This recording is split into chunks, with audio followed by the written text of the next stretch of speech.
So good morning, everyone, sorry. My name is Alexandra Tsvetkova, and together with Georgina Humphreys, today we're going to speak about the TREIO project, the tools that we have developed for the purposes of professionals like yourself involved in judicial cooperation matters, or particularly interested in the exchange of European investigation orders. Just to give a little bit of context, we'll first initiate a short presentation of the different digitalization initiatives going on and how they correlate to the things that we are going to show you. And then we'll focus a bit more on the tools that we have created for you. Georgina will present the TREIO eLearning course, and then I will focus on the so-called TREIO eEDES simulator. You will know more what it is about when we go along. At the very end, we'll explain you how to access the tools, but also provide you for the option to state your questions, comments regarding what you've heard, or with regards to your experience that you might have on national level. I recognize some of the names from some of our previous events. So I would be very happy if any of you have already direct experience on national level or with regards to the materials that we have provided them in the past. This session is recorded, so you can take the floor by raising your hand or by stating your comment in the chat, and we'll get back to your comment as soon as possible. Let's now proceed with the very first part of today. What is the background of this project and why are we talking about these tools?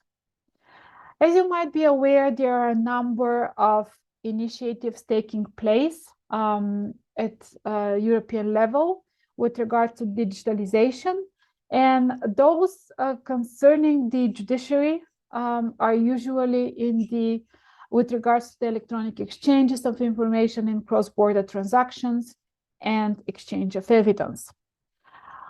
From a practical point of view, it all started back in 2010, when a number of member states decided to initiate a project piloting a secure communication channel for data exchange. And by the end of that project in 2016, it was already known as the eCodex system, and it was well appreciated by both the member states and the Commission, considering the very satisfactory level of development, but also the benefits such a secure channel brought at the time. Different member states that were not involved in the original project started adopting the eCodex infrastructure for such communication and exchanges. There were a number of spin-off projects concerning different use cases in the field of judicial cooperation domain, and the Commission itself took measures towards establishing this system further on. After several years of negotiations, there was a regulation was adopted on the eCodex system, defining the roles, responsibilities, and the overall legal framework for how the system operates, thus making her the European secure communication infrastructure for further references of the member states. Again, following the success of the original project, the European Commission decided to initiate a project of their own, designing the e-evidence digital exchange system. This is meant as a common software to be provided to all member states to support them in the digitalization processes in the judicial cooperation field, and to further enhance the processes in that sense. Considering the time when this idea was initiated, it was indeed very relevant to pilot such a solution with the digital exchange of European investigation orders, with the upcoming EIO directive into application at the time, the mutual legal assistance forms, and the interception of telecommunication notifications being closely linked to the EIO legislative instrument. Unfortunately, following the COVID-19 crisis, there were a number of delays on both sides of the Commission and the member states. And the system was officially launched in May 2022. And up to date, there are a total of 11 member states that have already joined the platform in the piloting mode. When I say a piloting mode, this means that each of these states has not adopted the system nationwide, but have at least a couple of competent authorities that are already using eEDES and exchange requests and messages through this system, monitoring the behavior of the system, and then deciding further on the approach to be undertaken on national level for wider adoption. There are at least 5 or 6 member states that are going to join the system pretty soon. They're at the final closing stages of the deployment, while others are still considering what's the right approach. Are they going to use it as a standalone solution? Or are they going to integrate it with their case management system used on national level? Or they are trying to search for a hybrid option somewhere in between. But in any case, almost all member states have declared their readiness to adopt the system within the next 12 to 18 months at latest. These are on the technical side. So this is like a short brief on the 2 most important systems that concerns the EIO exchanges at this stage on European level. And I will later on explain how they correlate to the work that we do in the TREIO project. From a legal point of view, though, there are other developments that matters. The most recent one concern the adoption of a regulation on the digitalization of judicial cooperation and access to justice in cross-border civil, commercial, and criminal cases. So this regulation delivers on new rules allowing for common approach towards video conferencing or using other distance communication technologies in oral hearings. It also covers the electronic communication between natural legal persons or their representatives and the respective competent authorities. It brings the recognition of documents with electronic signatures or seals within the judiciary and covers payments of fees through electronic means.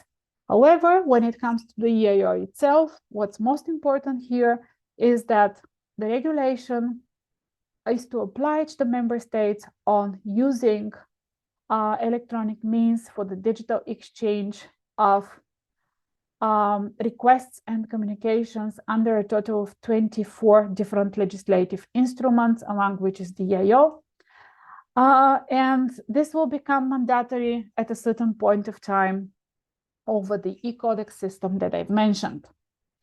And this is the reason why this regulation not only brings these new rules that I've mentioned, but also amends 8 different legislative acts in the judicial cooperation domain.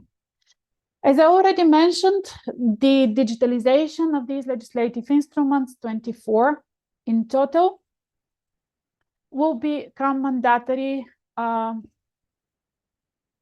soon in the near future, and the infrastructure to be used is the e-Codex system that has now been recognized officially on EU level. However, the regulation also brings on board the e-evidence digital exchange system that I mentioned, provided by the European Commission. It is now known as the reference implementation software, and member states can opt in using it in case that they have not yet developed a national IT system for the purposes of this electronic exchange. So just to briefly show you how this adoption in terms of digitalization would look like. Of course, it's not possible to go all together with all the 24 legislative instruments. And this is why the Commission have adopted a roadmap. And this roadmap affects also the further development of the eEDES system. Currently, the system only provides for 3 instruments, as I mentioned, EIOs, MLAs, and ITNs, and only for voluntary purposes, but it will be further developed to also accommodate the needs of all the other legislative instruments covered by the regulation. The mandatory use of eCodex will be initiated in 2025 with the service of documents and taking of evidence for civil and commercial matters. And this gradual approach of adopting the digital tools will follow, and you will see that the use of the eCodex system for digital exchange purposes and the digital exchange per se for EIOs will become mandatory for member states in 2028. And by 2031, we expect this whole process to be completed, and then the regulation to be fully applied with regards to all legislative instruments it affects. This is a bit of a technical slide, but I just wanted to make sure that we are all on the same page on how this whole communication goes. So imagine your competent authority is here right at the right-hand side of the screen, and your competent authority is using the reference implementation software for EIO exchange purposes. This software is linked to an eCodex communication point on national level that uses the eCodex infrastructure for exchanging data and documents on European level. And on the other side, let's assume you are sending your request to Bulgaria, let's say. On the other side, there is another communication contact point in Bulgaria, another instance of the eEDES system linked to the Bulgarian authorities, and then the competent authority from Bulgaria that you have tried to reach.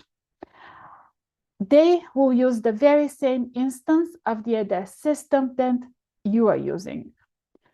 And this is like the biggest benefit of the system, because then every one of the professionals using the system will know what to expect and what are the availabilities of the other side.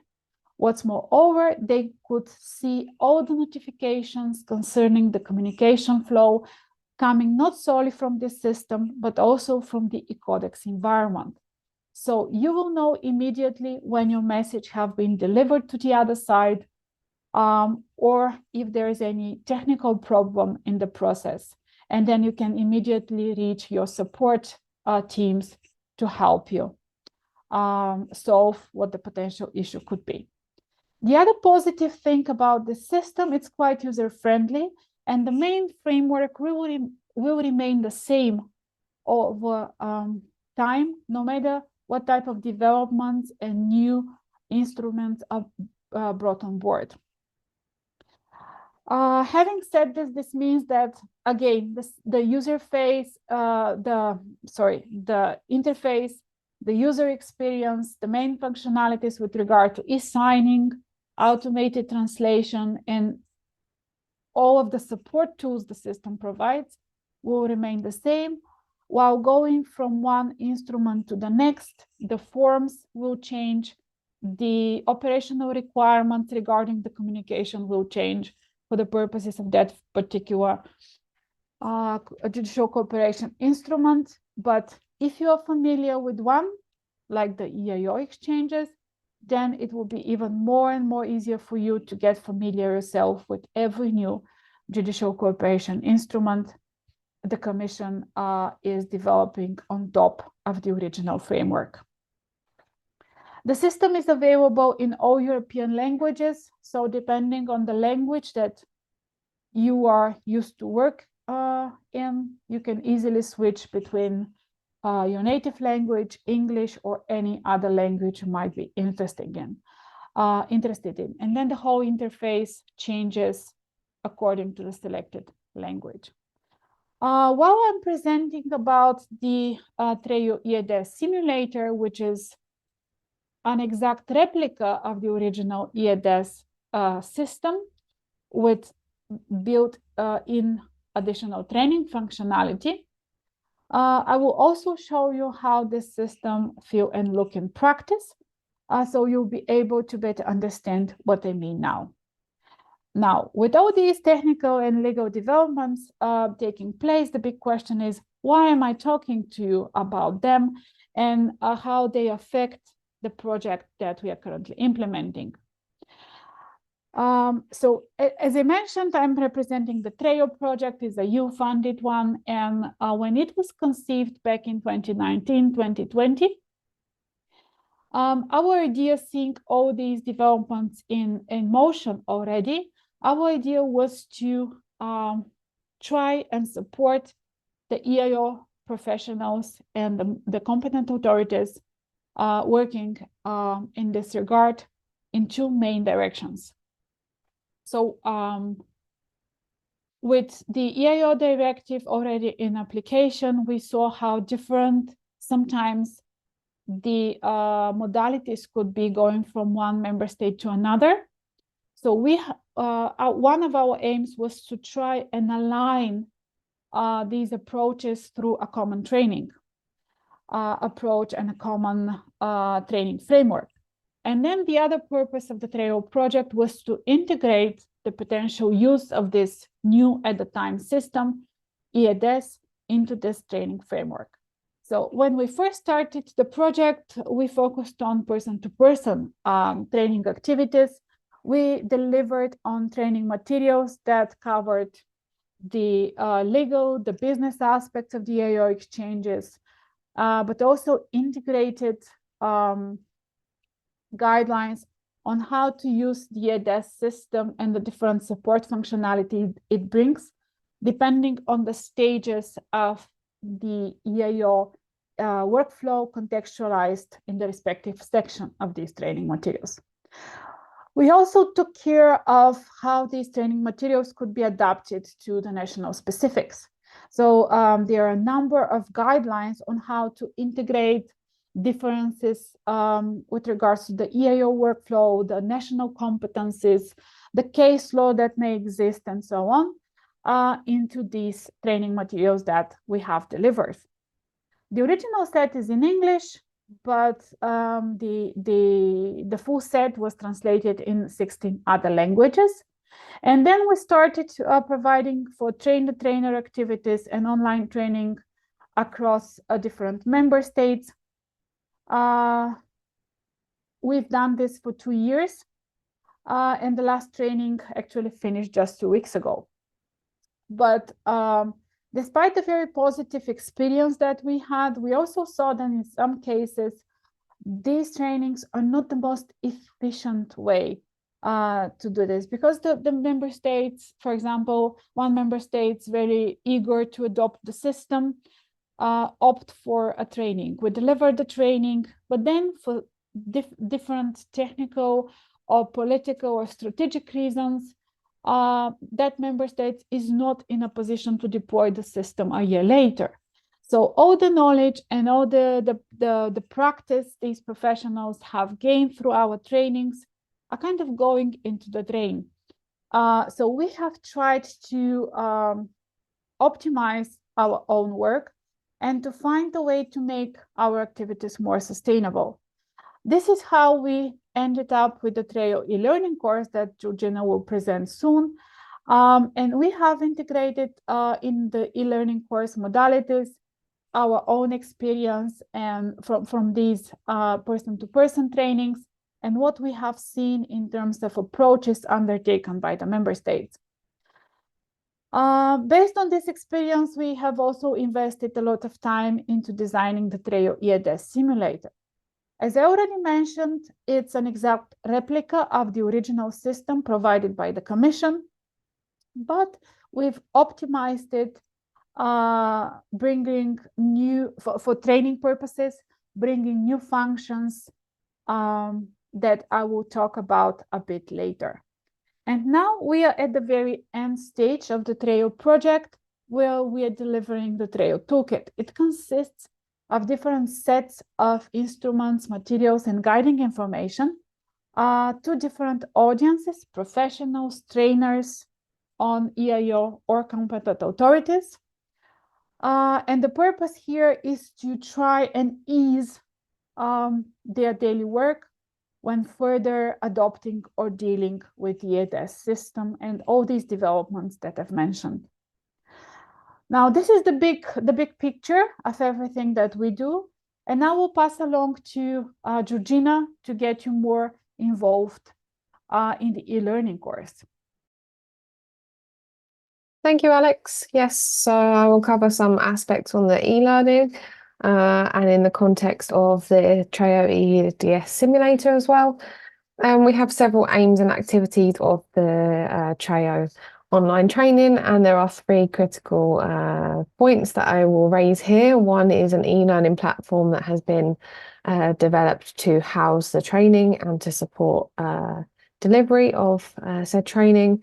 And also we have the online self-paced training as a module of content, and we also have select language versions. In addition to this, we have the TREIO eEDES simulator, which complements the training through real-time training experience. So all in all, we have a package here that is suitable for professionals to undertake training on the EIO and eEDES.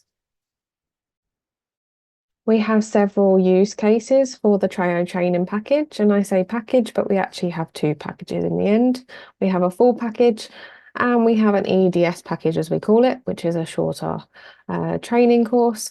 The full package contains training content on the EIO directive, the EIO form, and the use of eEDES in the EIO workflow. And then we have the eEDES package, which is, as I said, a shorter package, but it only focuses on the use of eEDES in the EIO workflow.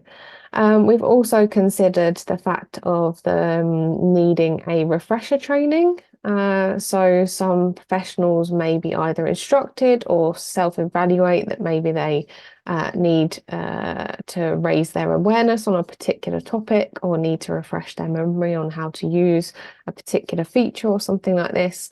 So we have utilised the full package as a means of selecting specific topics from the content to practice and refresh their memory on. We believe there are several benefits of the TREIO online training, the most obvious being the increased awareness of the EIO directive, EIO form and eEDES, including its use and benefits for transferring digital evidences.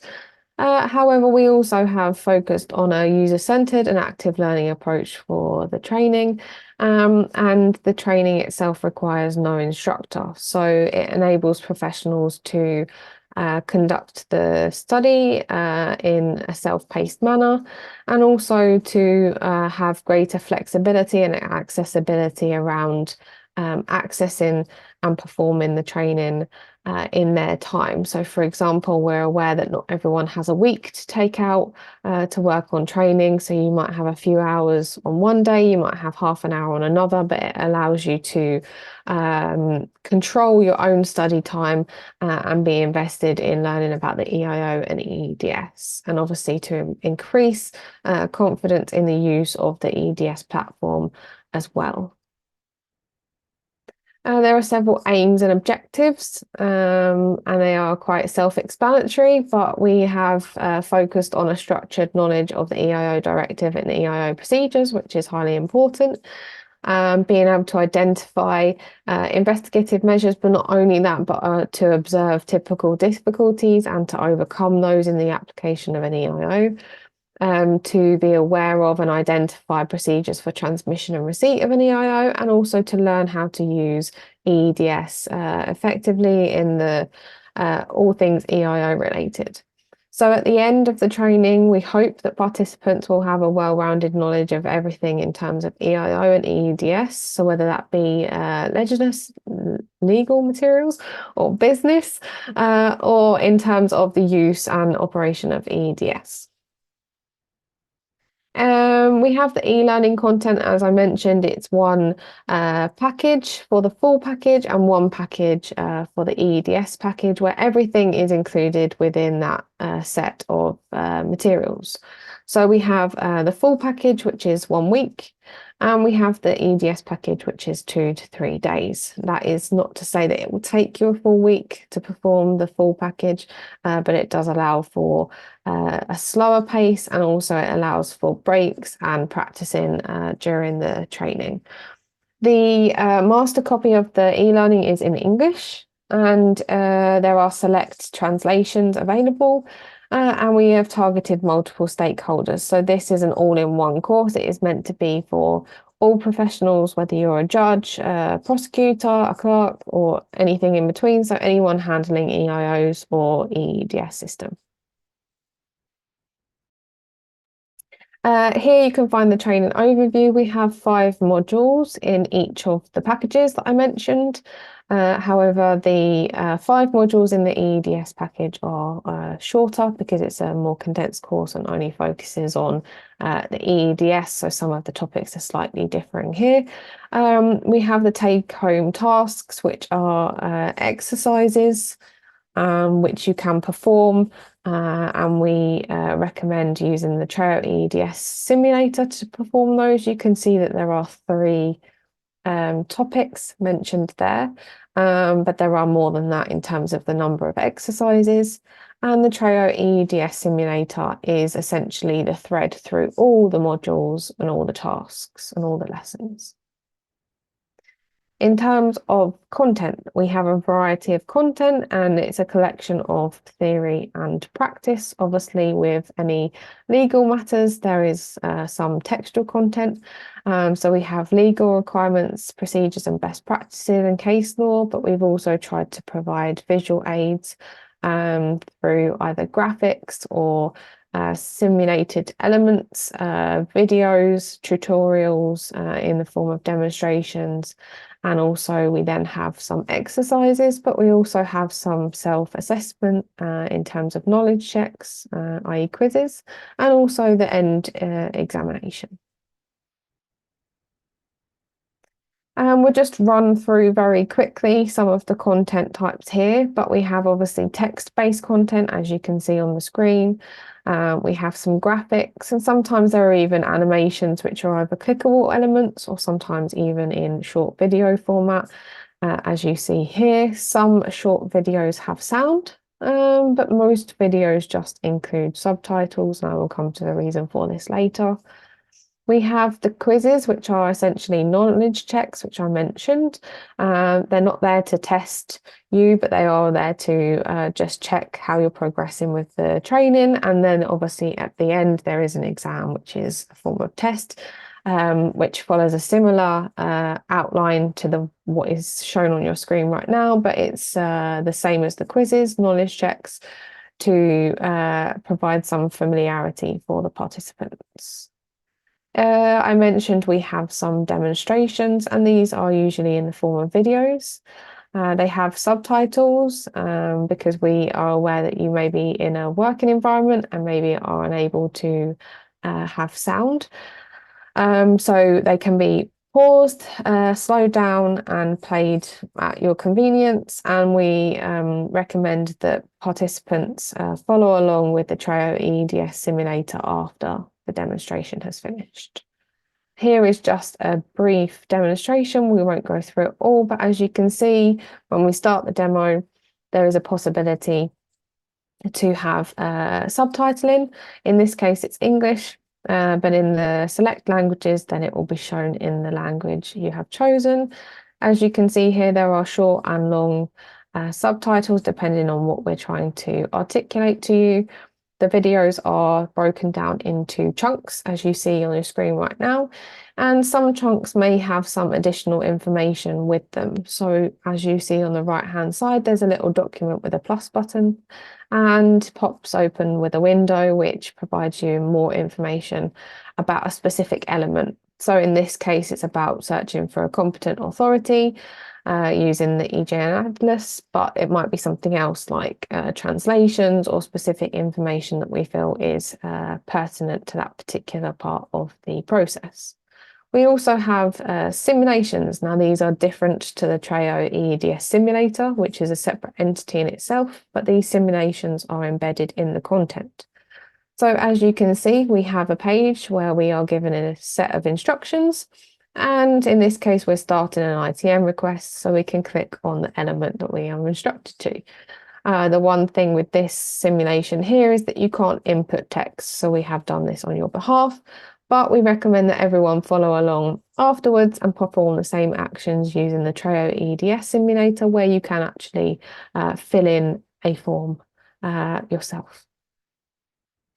We also have these practical exercises. There are a minimum set. Earlier, I showed you 3 different topics, but we actually have 10 exercises in total. There are 7 which have 2 parts to them. The first part being an exercise which has a scenario and a task and a set of guided instructions. So we will say to you, please do A, B, C, D, E.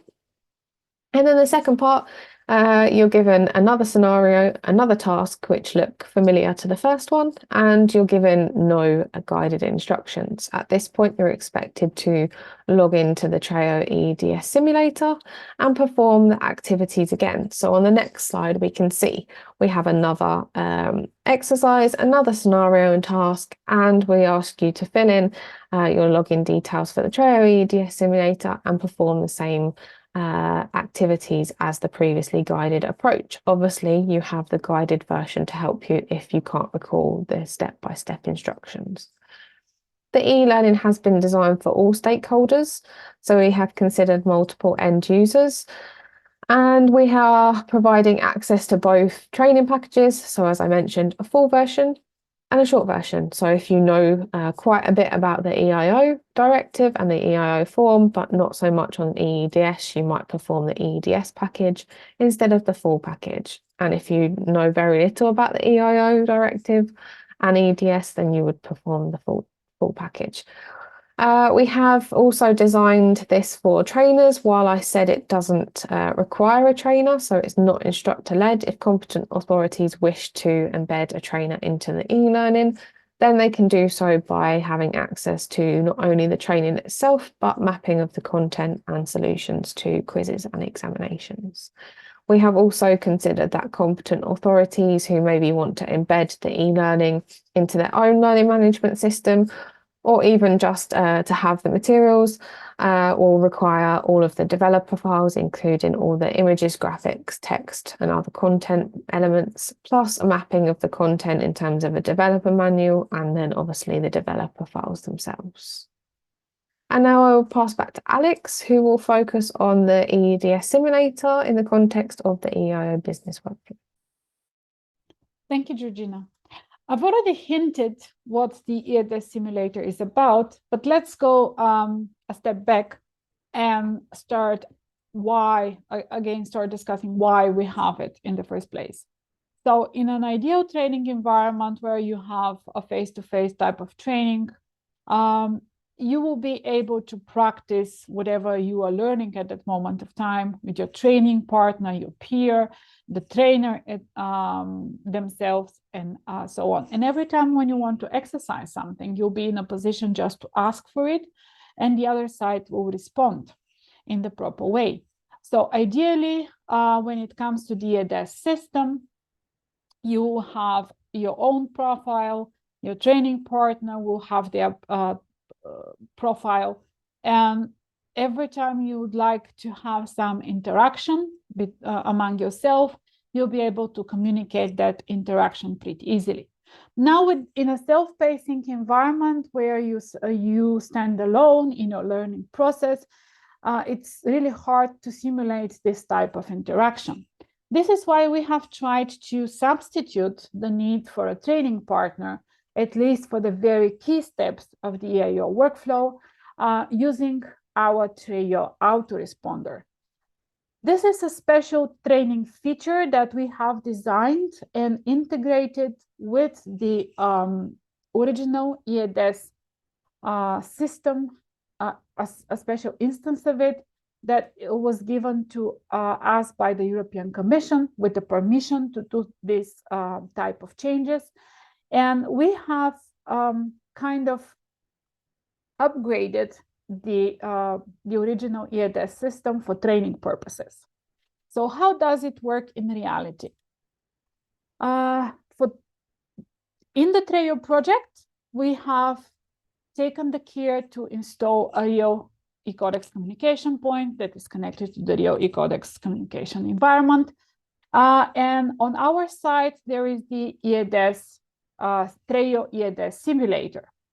So every time when one of our participants decides to initiate a request using the TREIO eEDES simulator or to communicate regarding such requests through the simulator, the messages goes out of our instance of the system. They go through the communication point, through the communication channel.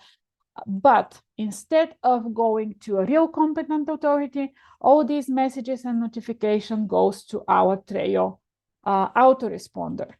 And the e-learning course that Georgina explained actually guides you on how to best explore these possibilities into the learning process. So in reality, we give as close to real-time process as possible, embedding most of all the original elements and notifications that you would expect to see if you use a real national instance of the eEDES system. So how the autoresponder works. We have provided you with these 10 training scenarios that Georgina mentioned. 7 of them are dedicated to actions that could be performed on the issuing side. And the last 3 covers for actions to be performed by the executing authority. And all of these scenarios, as you can see from the titles themselves, all of these scenarios aim to cover for the key steps of the EIO workflow. And these are basically the main steps that you need to better understand when using eEDES in order to proceed further with the specifics of the system. Each of these scenarios have an if-then behavior. As Georgina said, each of the exercises guides you through a number of actions. And these actions aim to teach you, following the learning by doing approach, to certain functions or possibilities provided by the system. So the scenarios goes like that. It asks you to follow certain steps, and at every step that you undertake under the scenario, there is a response from the autoresponder or some kind of a feedback that is pre-designed for training purposes. If you are to issue an EIO, this means that you go online, you enter the TREIO eEDES simulator, which will automatically become the issuing state, and you act assuming the role of the issuing state, or more precisely, an issuing authority. Then the autoresponder will be on the executing side of this process. So in order to be able to exchange information within those scenarios that we have predefined, you need to select TREIO autoresponder among the list of executing states. So instead of selecting the Netherlands, Austria, or Bulgaria, you go to the very bottom of the page here, of the list here, and you select TREIO autoresponder. And then you'll be able to go through the different scenarios there. Now, if you are interested to exercise how you are to play along being the executing authority, then you assume the role of the executing authority within the eEDES simulator. But in order to respond to an EIO, you need to first receive it. So you ask the TREIO autoresponder to send you an EIO playing the role of the issuing state. And our scenarios covers 3 main actions on behalf of the executing state that you can perform based on triggering the different EIOs via the TREIO autoresponder. So in order to better understand the exercises and how this whole process goes, you need to perform the exercises. So I'm now going to briefly show you how the system look and feel on a very high level. I'm not going into the very EIO details because this is not an EIO training, but I just want to make sure that you see the benefits of using such a system firsthand. Each of you taking part in our webinars will receive access details to both the TREIO eEDES simulator and the TREIO eLearning course. Then you need to follow the instructions that we are to send you, but basically to enter the eEDES simulator, you use this link that you see here on the screen. And then using the access details that we have sent you, you'll be able to enter the simulator and then proceed with exercising with the system. For all this, you just need your browser and nothing more beyond the browser. The username that we will send you looks something like that, TREIO, and some digits behind. So you put the username and the password into the browser. Sorry, let's try again. And then you enter the system. As I mentioned, this is an exact replica of the real system. And the only way to recognize it is not the real one is following this little embedded icon here that shows this is the TREIO eEDES simulator. You see your username here, and by going to your profile, you can see all the rows that you have in this instance. In real life, your the actions that you can perform, your access rights, will be assigned to you by your competent authority. However, for training purposes, we have given you full rights, so you can exercise all the possible actions the system provides you with. You can also change the language of the system following this little button here. And for example, we can now change it to Greek, let's say. And then you see that everything on the screen, from all the little dashboards and all the little notifications to the main menu, have changed into Greece. I'm going back to English because I don't speak Greek, but I just wanted to show you how things goes. So let's assume we want to start a new request.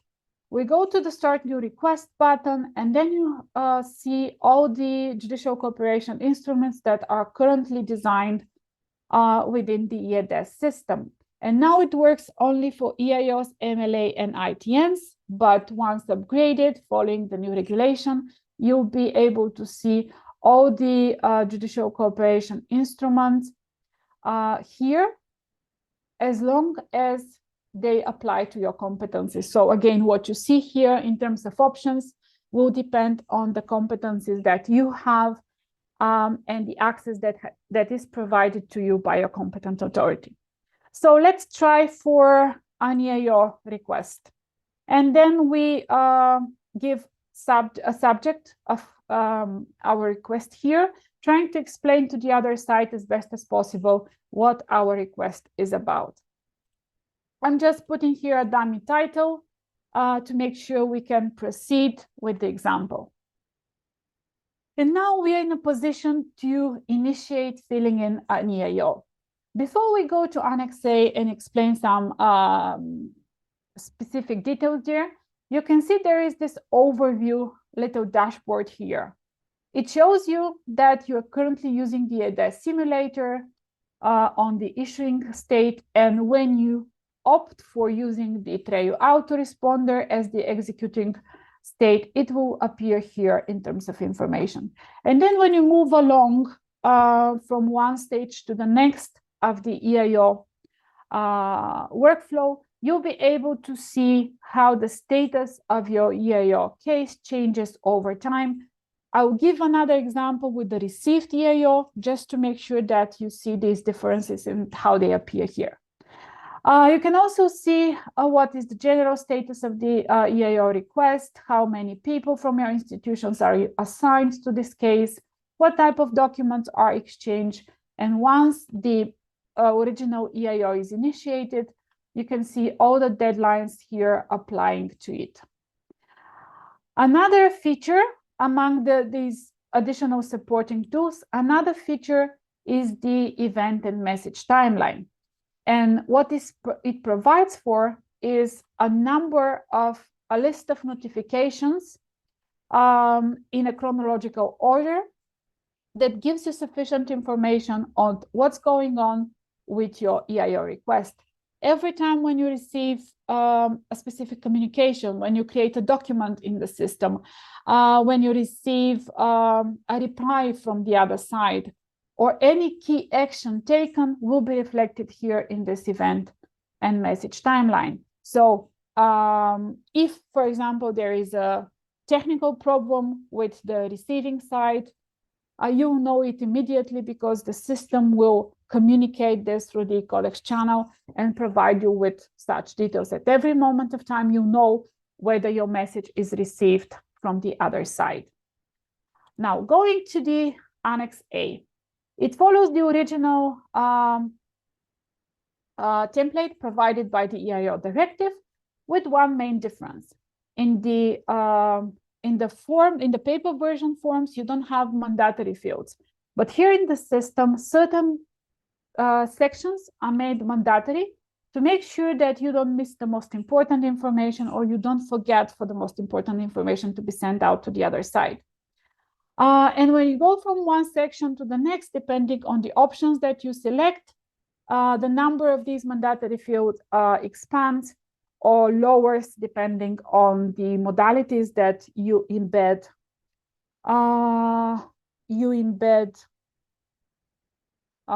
Into your EIO. And at any point of time, you can validate your form to make sure that you haven't forgotten something. Now, with my particular example, I haven't started doing anything. So if I click on the validation check, I will know for sure which are the mandatory fields that I need to go through. And if I go, for example, to section F, I will see immediately which is the part that I have forgotten to fill in. It will be in red, and it will also be marked with the little red star. So I know from the very beginning that this is a mandatory field. Once I complete the Annex A, then I go to the workflow button. And I see that currently the only option that I have is just to complete it. But again, going from one stage to the next, the actions that you can perform for that respective stage will change. And then here in the workflow button, you see all the possible options that you have at the time of that stage. In order to better explain what I mean, I will just try and cherry pick an example of a received EIO. Maybe this one is a good example. No, let me just find another one. Sorry. Let's try with this one. Okay, this is a good example. So you now see that this is an EIO. I took it from the catalog of received requests. This is an EIO that was generated by the autoresponder based on a request from a TREIO participant. And now the TREIO participant, in this case, me, I'm using the eEDES simulator on behalf of the executing site. Annex A has been sent to me. I have already responded with Annex B. I have also sent a request for additional information. And how do I know this? Because here in the status, there are these little status icons that show me which actions have already been performed. So it immediately shows you the stage of the exchange that has been reached. As mentioned, the overview dashboard changes over time. So this little status section appears. I see that there are no colleagues of mine attached to this case, but I also see all the documents that have been exchanged in the process. And I also see all the deadlines that have applied to this case and all those that have expired here in red. If I go to the event and message timeline, I will also see the sequence of notifications and the chronological order of this particular case and what happened, so that I know at each stage, what happened. I can review the original Annex A, I can review my Annex B, and so on. What's important here is to check again what actions we can perform. And if you go to the workflow button, you see the different actions one could perform at this stage, exactly like in a paper case situation.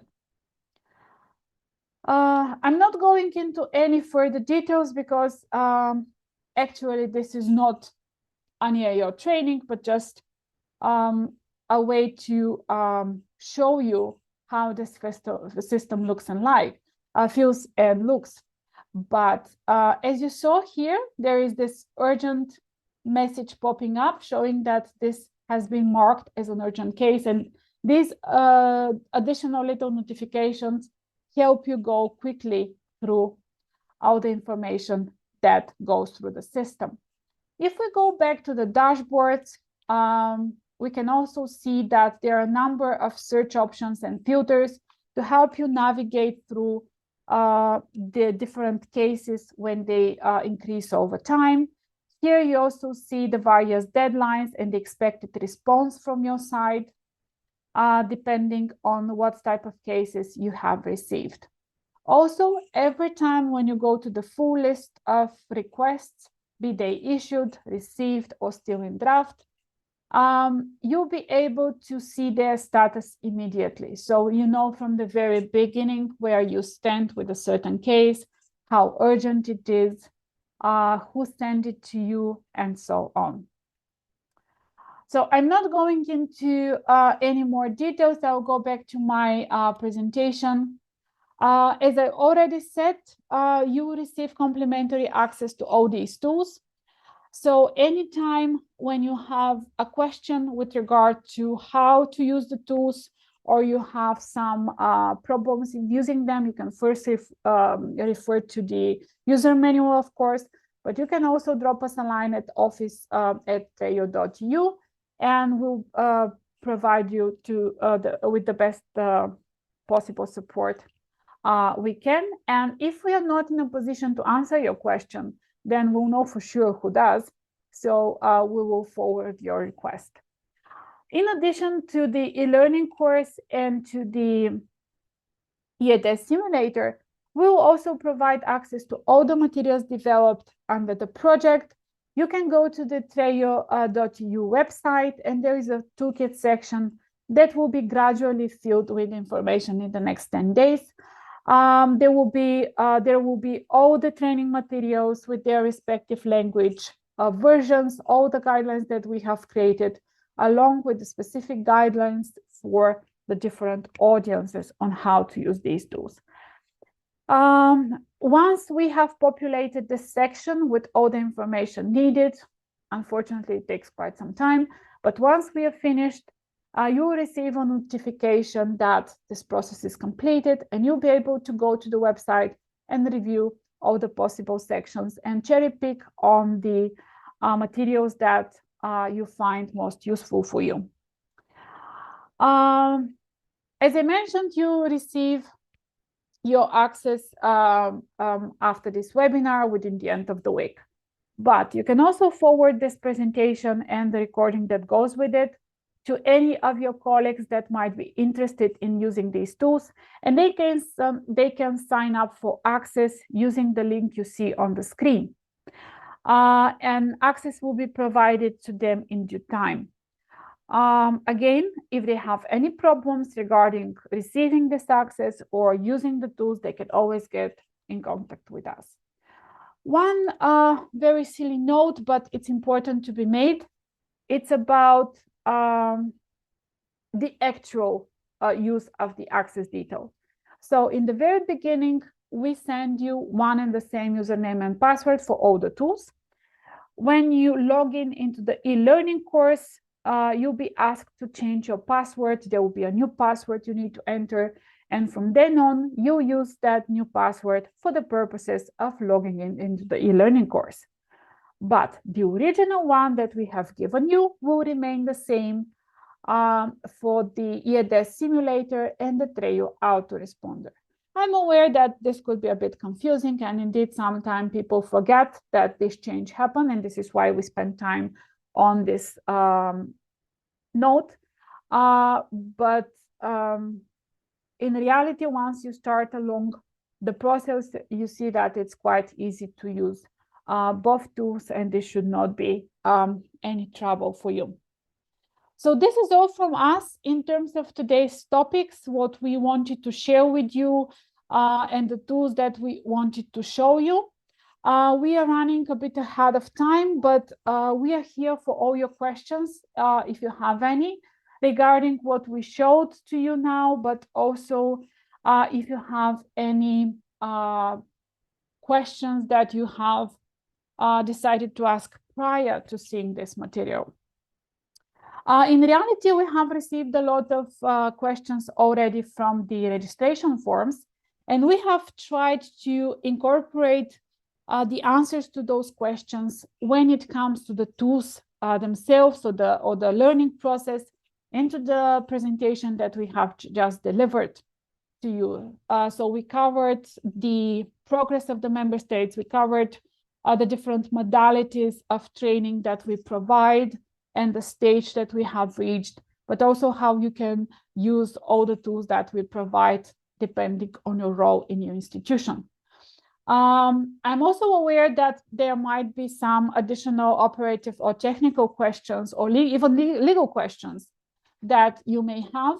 And I will just go briefly through the very basic ones that have been given to us during the previous sessions. So, for example, when it comes to operational aspect, there was one participant asking, where is the role of Eurojust in all of this? And in reality, the Eurojust representative currently don't have a specific profile adjusted to their competences. But as far as we have feedback from the Commission, this is a work in progress. And eventually such a profile will be designed for them, so Eurojust could also join the platform and support the member states in the exchange process. What else? One participant asked us about the selection of the proper competent authority. So currently the system assigns you towards, it guides you towards the EGN Atlas. So you go out of the system and you select the proper competent authority, and then you go back and pinpoint that competent authority in the respective list that you see in the system.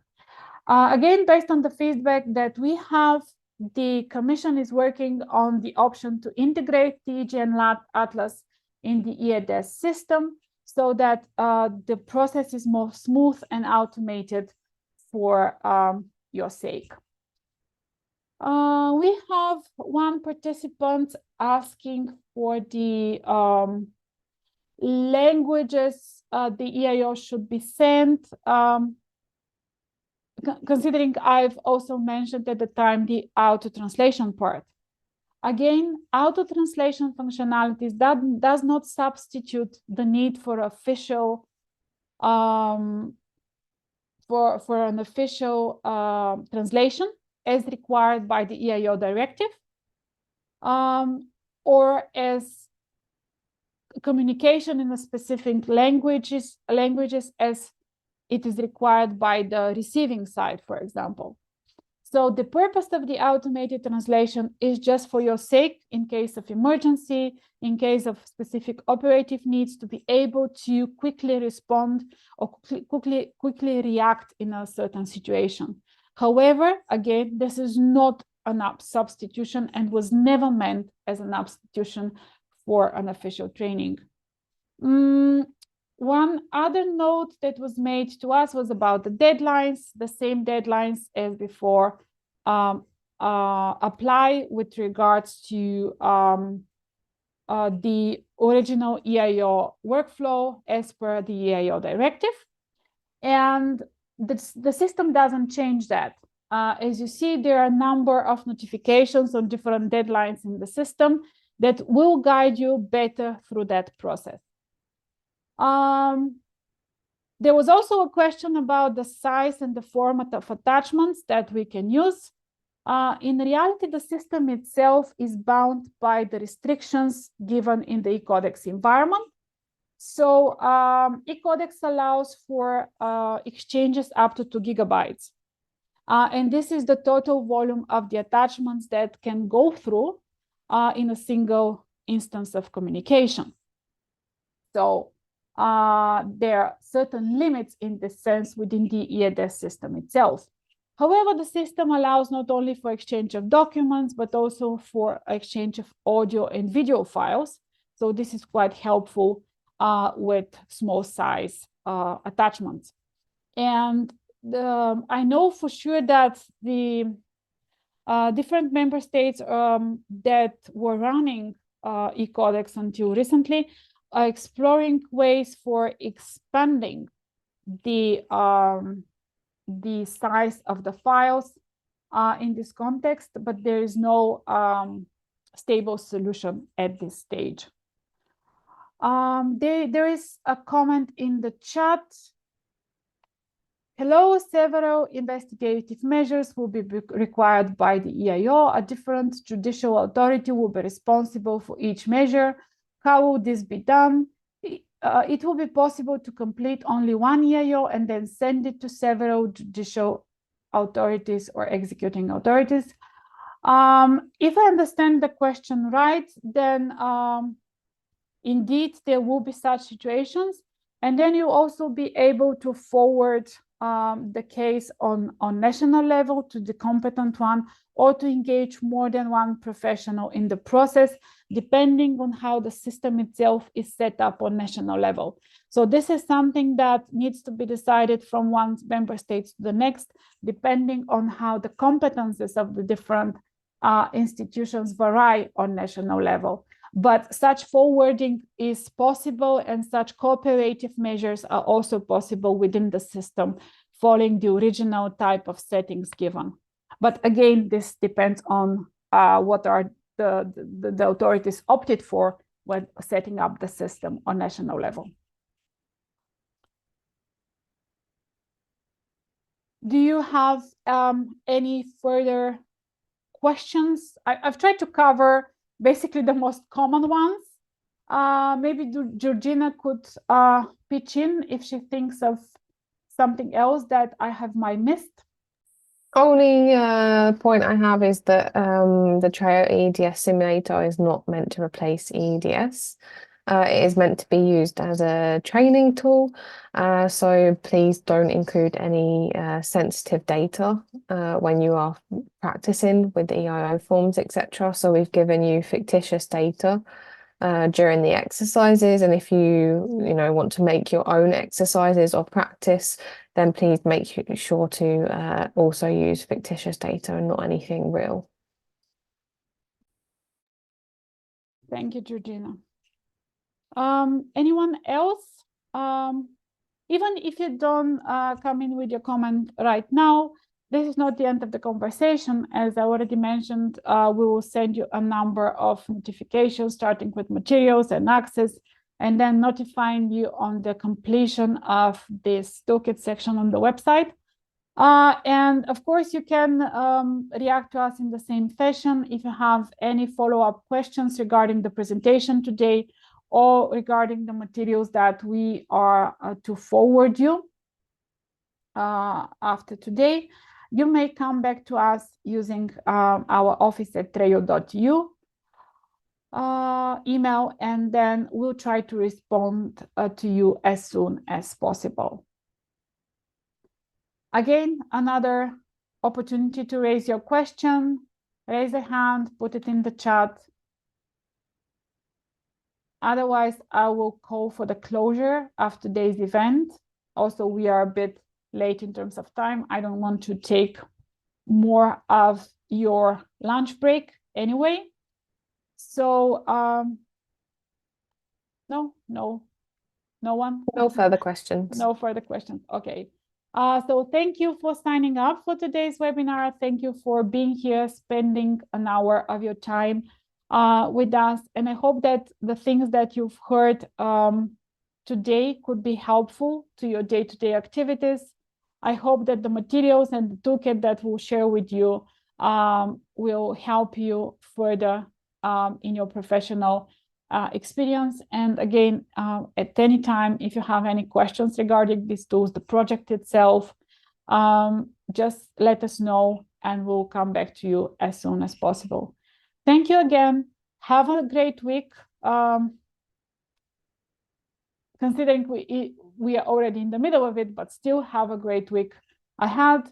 And stay tuned on our further communication. Thank you very much and have a nice day.